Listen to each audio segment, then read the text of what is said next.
प्रशांत किशोर भारतीय राजनीति में गत किछि वर्ष धरी सफल राजनीति रणनीतिकार भाव में परिचय हासिल करिसेंती। जेतेबेले जहापाई से तैयारी करिसेंती रणनीति बाजी कठोर हेले भी से विजयी होइछंती।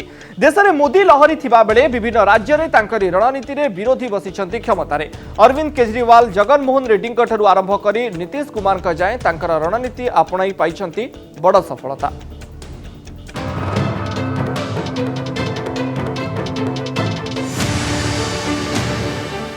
राजनीति केतेबेले कौन हेबो केही भी कहि परिबेनी। हेले सफल राजनैतिकों भाषा रे यह भी एक रणक्षेत्र युद्ध ठारू किछि भी कम नुह।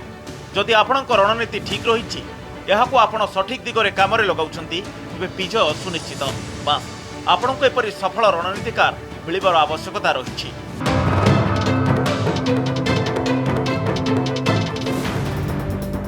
भारतीय राजनीति रे एपरि जने सफल राजनैतिक रणनीतिकार हेउछंती प्रशांत किशोर। जातीय राजनीतिर धार धरुवा व्यक्ति जहांकर किछि भी ज्ञान थिबो एई ना को से अल्पे बहुत जानिथिबे निश्चय।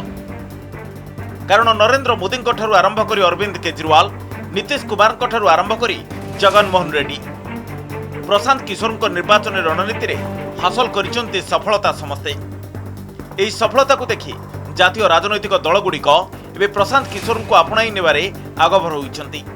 आसंतु नजर पकाइबा किपरि भारतीय राजनीति रे सक्सेसफुल पॉलिटिकल स्ट्रैटेजिस्ट बा सफल राजनैतिक रणनीतिकार बनिगले प्रशांत किशोर। वर्ष 2014 कथा देश में हेबाकु जाउथाय साधारण निर्वाचन। एतिक बेले बीजेपी रो प्रधानमंत्री प्रार्थी होइतांती नरेंद्र मोदी। केंद्र रे अण कांग्रेस सरकार गठन पई एक सख्त रणनीति आवश्यक करुथला बीजेपी। एतिक बेले राजनैतिक रणनीतिकार भावे बीजेपी कैंप रे शामिल हेले प्रशांत किशोर। प्रशांत किशोर चाय पे चर्चा जरिया रे सारा देश में मोदी को पहुंचाई देले घरे घरे काम देला रणनीति। 2014 निर्वाचन रे विजय हेला बीजेपी और देश में प्रधानमंत्री हेले नरेंद्र मोदी। वर्ष 2015 बिहार देखा जाउथाय विधानसभा निर्वाचन। जेडीयू नेता नीतीश कुमार निजर निर्वाचन रणनीति पई लोडिले प्रशांत किशोर को सहायता और बिहार रे काम देला Prashant Kishor रणनीतिर magic. RJD 81, JDU 70 और 53 आसन पाइला बीजेपी और सरकार कले नीतीश कुमार। जारी रहिला प्रशांत किशोर सफलतार धारा। बिहार पर एथर प्रशांत किशोर हाथ को आसीथिला पंजाब रे कांग्रेस पई रणनीति तैयारी करिबा। एथिरे बाजी मारिनेला कांग्रेस। कैप्टेन अमरिंदर सिंह नेतृत्व में दल दखल कला 77 आसन। 2017 विधानसभा निर्वाचन रे पंजाब रे कांग्रेस को गादी रे बसैबा पछरे रहितिला प्रशांत किशोर बड़ भूमिका। से वर्ष अर्थात 2017 रे यूपी देखिला विधानसभा निर्वाचन। एथर एठारे समाजवादी पार्टी, कांग्रेस और बीजेपी मध्य हेउतिला कड़ा टक्कर। एतिक बेले प्रशांत किशोर को साथरे नेला कांग्रेस। तेबे मोदी और जोगी हवा आगरे फेल मारिथिला प्रशांत रणनीति। 300 रु अधिक आसन दखल करी यूपी रे बीजेपी सरकार गढ़िला। कांग्रेस को मिलिला मात्र 7 आसन। प्रशांत किशोर यह थिला प्रथम और बड़ पराजय।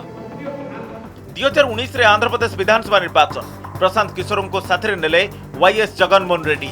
प्रशांत आईपैक डिजाइन और सीरीज काम देइथिला। आंध्र प्रदेश विधानसभा निर्वाचन रे अभूतपूर्व सफलता हासिल कले जगन रेड्डी।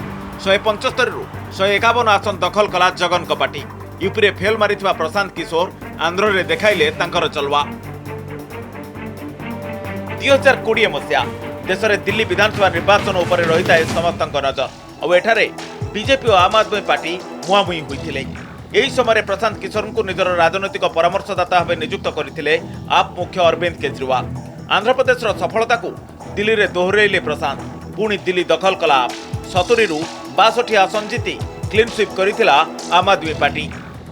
राजनीतिर चैंपियन रणनीतिकार को एवं साथरे रखिंट पश्चिमबंग मुख्यमंत्री ममता बनर्जी। 2021 रे पश्चिमबंग देखा जाउची विधानसभा निर्वाचन। ममता तृणमूल कांग्रेस और बीजेपी मध्य एठारे हेबाकु जाउची कड़ा टक्कर।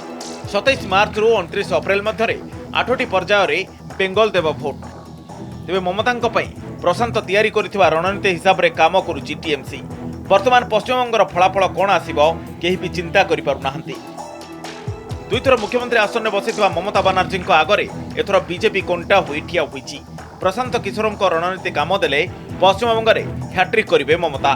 तेज निर्वाचन आगु ट्वीट कर दंभ देखाई प्रशांत किशोर कहते एथर पश्चिमबंग में बीजेपी 2 अंक टपी पारिबनी। चलित वर्ष तमिलनाडु मध्य देखा विधानसभा निर्वाचन एठारे बीजेपी डीएमके एआईएडीएमके कांग्रेस मध्य सीधासलख टक्कर होउछि। गत फेब्रुआरी 3 तारिख में डीएमके नेता एमके स्टालिन घोषणा करिसेंति प्रशांत किशोर को से तांकर राजनैतिक परामर्शदाता भाव नियुक्ति करिसेंति। तमिलनाडु रे क्षमता रही एआईएडीएमके प्रशांत किशोर रणनीति बल क्षमता को फेरने को आशा रखिंट स्टालिन। ब्यूरो रिपोर्ट कनक न्यूज।